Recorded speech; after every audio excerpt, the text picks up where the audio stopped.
onígbà mo fi gbà bọ́rí súná tó ń ṣàn fún ẹ̀jẹ̀ rẹ̀ ìràpadà torí fún mi tí ó máa kọ́ títí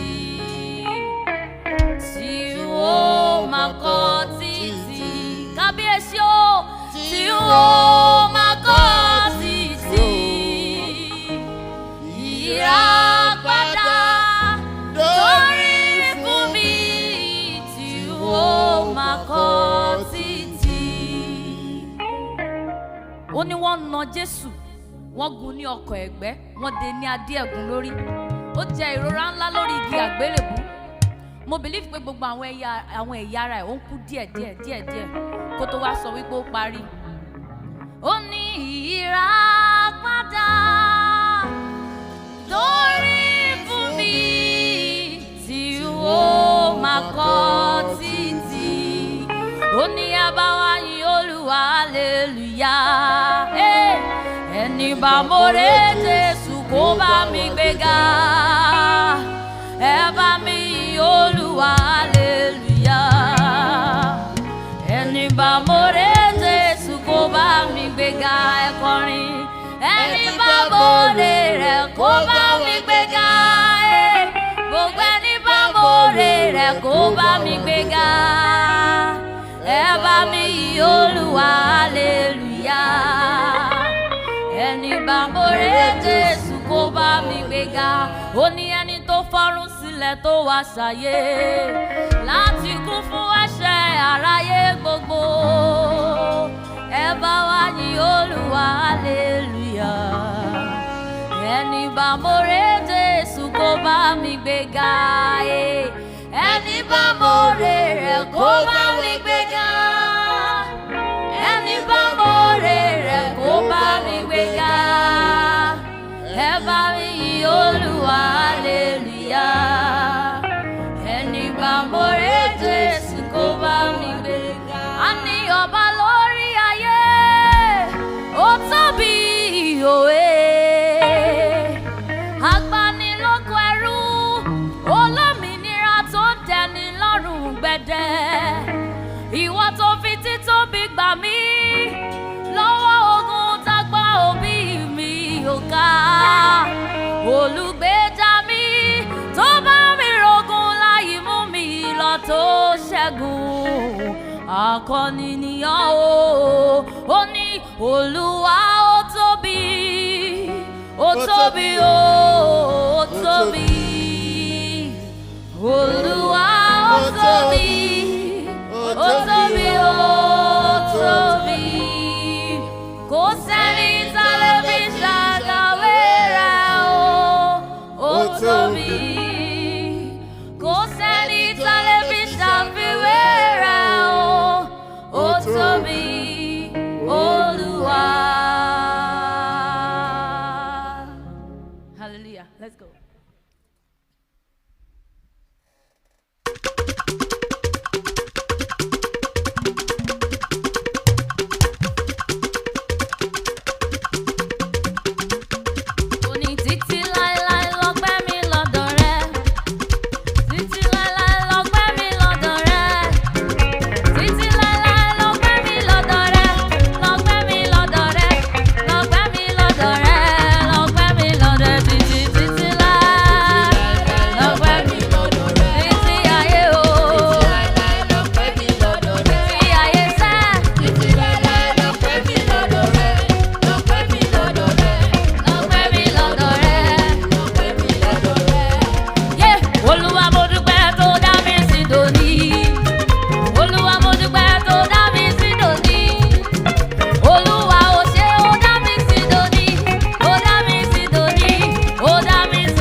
àtọ́pẹ́ ló yẹ wá.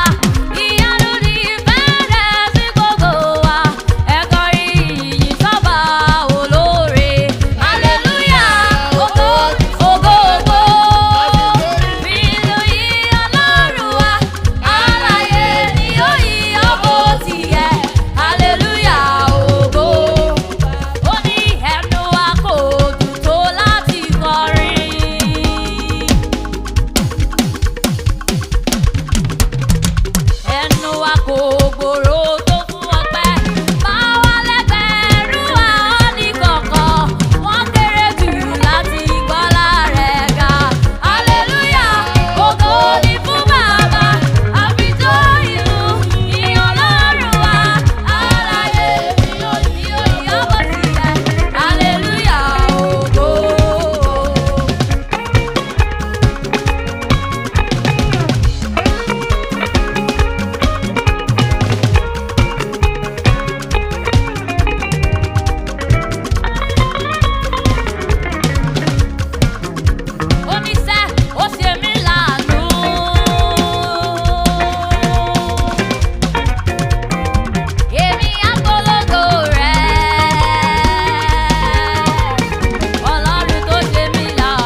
bàbá àmọ́ pẹ́ wà wá o. Ọ̀gá ògo ẹgbà ayérayé àmọ́ pẹ́ wà wá. Ọ̀gá ògo ẹgbà kábíyèsí ìwọ nìkan lágbéga o. Àgbé ọ̀gá o. Àmọ́ pẹ́ wà wá. Ó ṣe Olúwa. Ọ̀gá ògo ẹgbà. Àti mú wá o. Àmọ́ pẹ́ wà wá. Ee. Ọ̀gá ògo ẹgbà.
mo bí tí mo dé.